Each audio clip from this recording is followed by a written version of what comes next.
Dalla parte opposta di Candreva che arriva, la mette giù in area di rigore, si fa vedere Pellè, era dentro, pronto per il rimorchio Pellè, Candreva è andato col pallone dentro. Monday, June 13th, 2016. In Lyon, France, the football teams of Belgium and Italy face off in the preliminary round of the European Championship. At the same time, a podcaster from Belgium talks to a translator and writer from Italy. My guest on this episode, Eugenia Durante. I'm not into football that much, actually. But I hope that Italy won't score when we are talking, so otherwise you're going to hear some scream from the outside. Ha cercato Giaccarino in rigore, Giaccarino!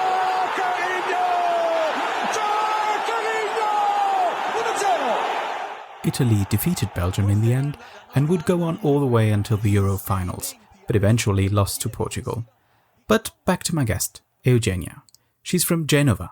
That's a lovely city, but unfortunately there's not much stuff going on. I'm into concerts and music, and there aren't many there, so I had to move.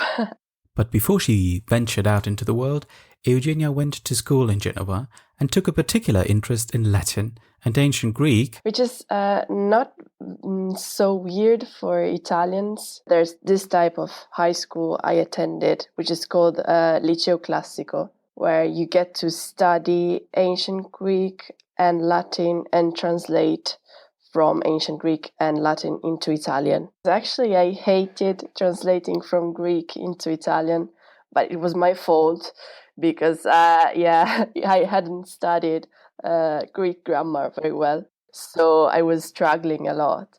But I enjoyed the process. And I enjoyed very much English. I was very lucky because I had a great English teacher. She spoke a lot in class, which is something that in Italy it's not so common.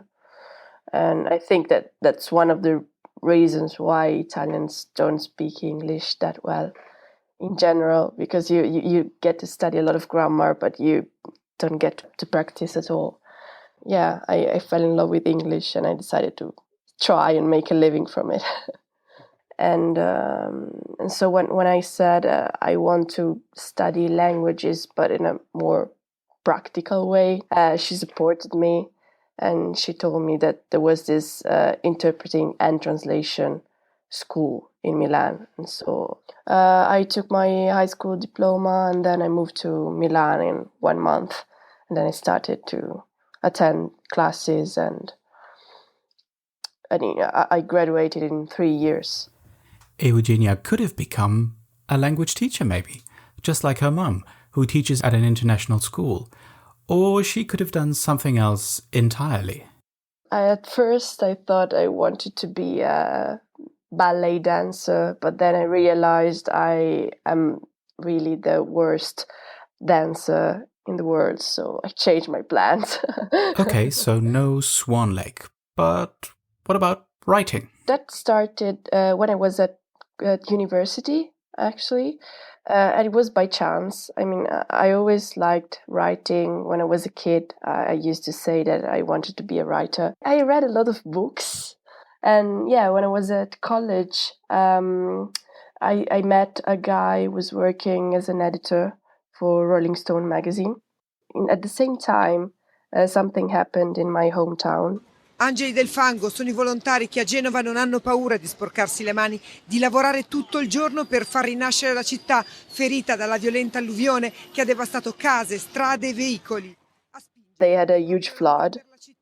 Io ho fatto un sopralluogo ieri per lavoro e avevo visto la zona e ho detto non posso non venire in qualche modo, nel senso che... And then a lot of young people started to help, like for example shop owners, to get rid of the mud.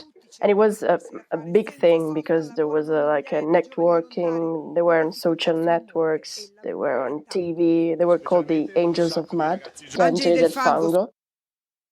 I met this guy from Rolling Stone and I asked him if they were interested in having like a report of this event. I went there with my boyfriend of the time was a photographer, and so we did a full report, interviewing people, doing this sort of mud tour.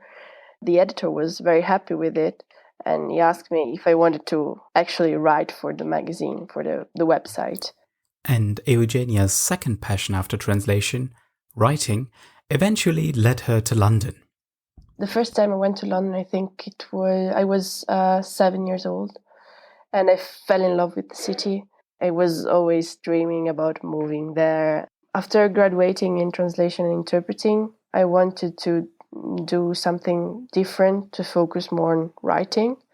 And I found this course. It was a 6-month postgraduate course on journalism at the London School of Journalism. And they said, okay, come over. And I went. By that time, I also applied for an internship in London at a magazine, which is called IQ Magazine. It's a B2B magazine for the music industry. I landed in London on the 8th of January, and the following day I had an interview with the editor, and he said, okay, you can start. Yeah, and then I did 4 months of internship with them, and then I started working full-time. But a big city like London can take its toll. I got to a point where I was really tired of the rhythm of the city. London can be really tough. It's a very expensive city. It's very demanding, and also I missed my family, my friends. I realized that although I enjoyed the job itself, I wanted to be more independent. I was doing some proofreading every now and then when I was working full-time. But yeah, I missed the process. I missed the creativity involved in translation.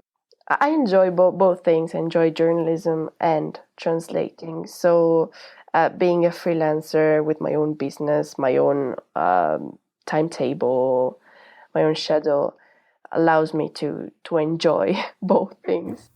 So Eugenia came back to her native Italy as a freelance translator, which can be tough sometimes. I find myself being asked weird questions like, oh, so you translate, and what's your real job?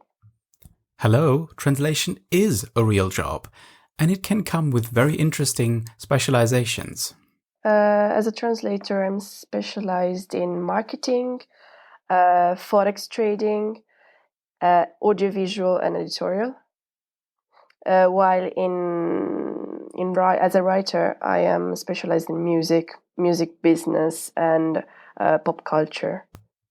Wait, we'll get to the music stuff in a minute, but first we have to talk about forex trading.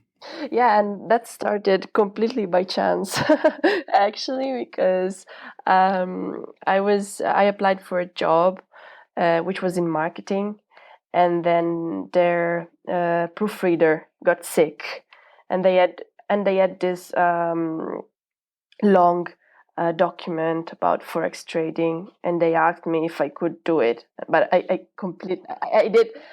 didn't know anything about it, so I studied for 2 days to be able to.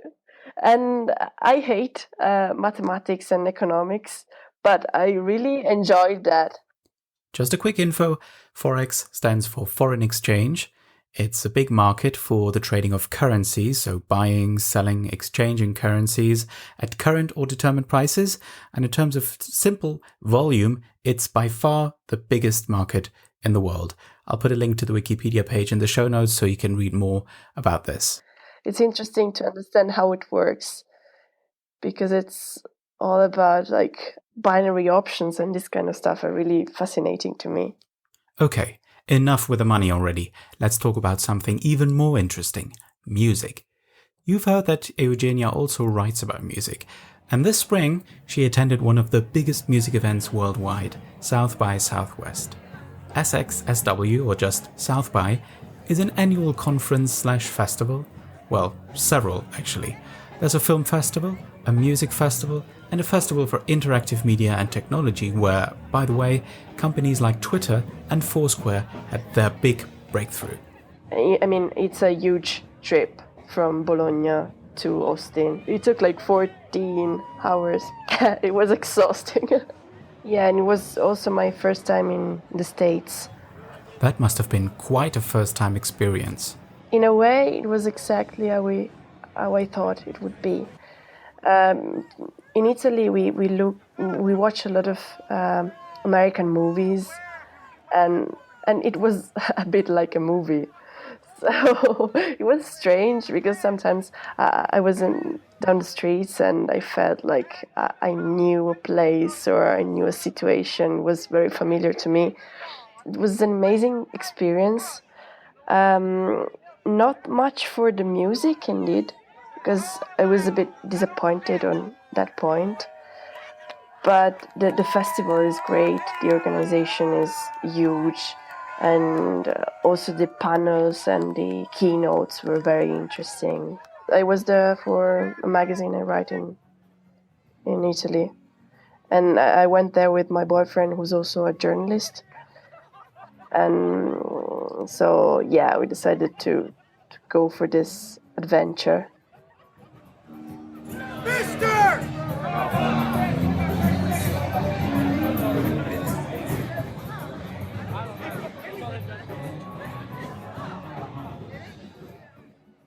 The whole city is a stage, so there are basically concerts everywhere, in small pubs, in huge theaters, in the convention center.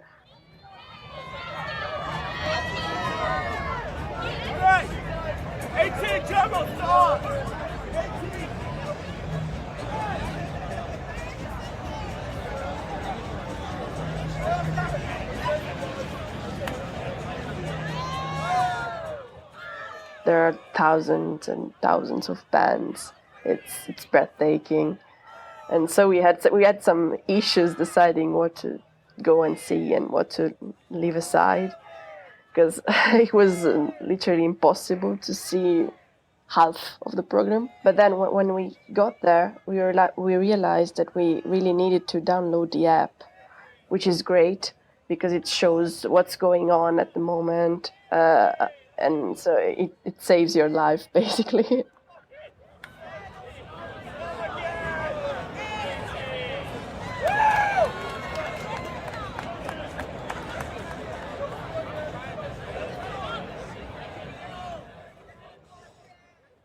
But it's also a very green city. I didn't expect it from Texas, because I thought it was all about desert and and this kind of stuff, but it's really green, it's very eco-friendly, and also the people there are really chilled out, they're very welcoming. People were like making friends with each other when we were queuing for concerts, so we got to know a lot of people. Iggy Pop. Yeah, it was amazing.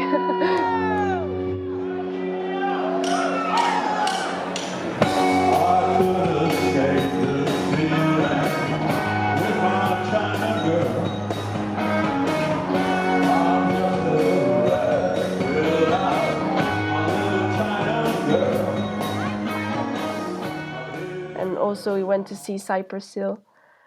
And yeah, it was amazing.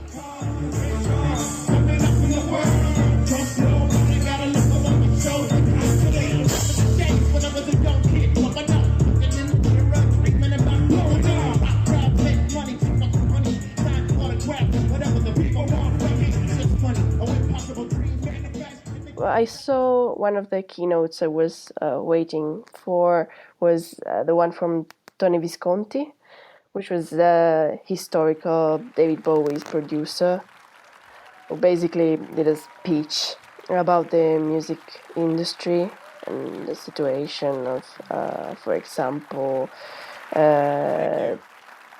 like the recording process, how young artists can make it now. Alejandro Escovedo here, and I've worked at Jim Eno's studio.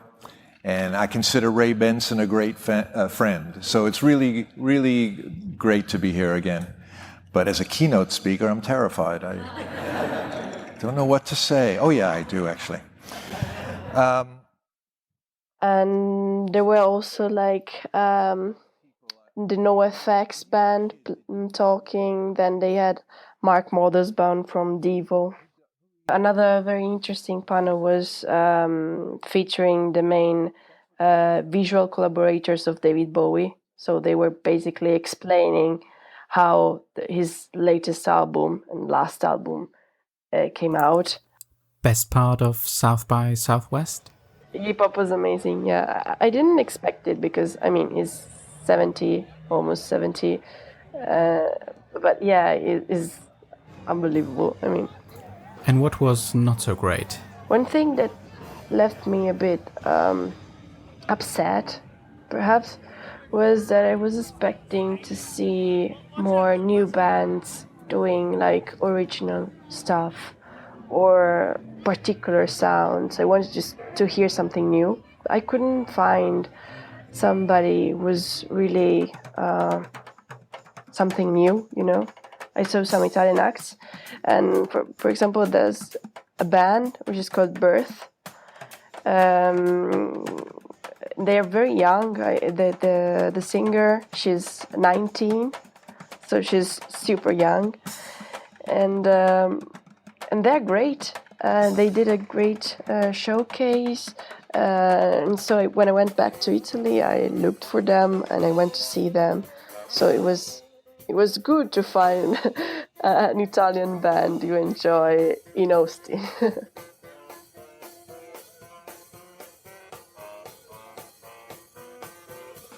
I saw a lot of stuff actually. I saw some interesting Dutch bands. I think one of them was a band called Poe, and they were nice. They were doing like psychedelic stuff. And I also saw Bombino, which is great, and they're a band from Mali doing like desert and jazz and blues stuff. They've got a good vibes and they're great. So here's the big question. Would you do it again? I would do it again if it was perhaps a little bit closer to here.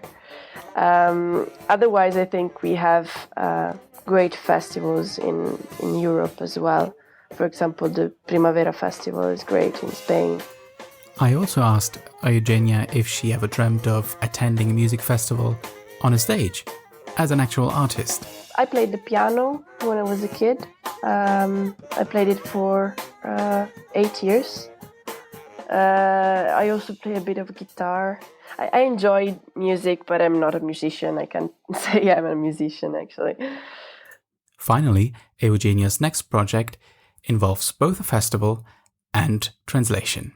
I also work as a subtitler, and there's a festival here in Bologna taking place in November, which is called Gender Bender. Dum dum dum dum dum dum dum. Dum dum dum dum dum dum dum. Dum dum dum dum dum dum dum. Dum dum dum dum dum dum dum. What you can hear there is a performance from last year's Gender Bender Festival, a gay choir in a supermarket. Vi salutano, ringraziando Coop e Gender Bender per l'ospitalità. Buona serata.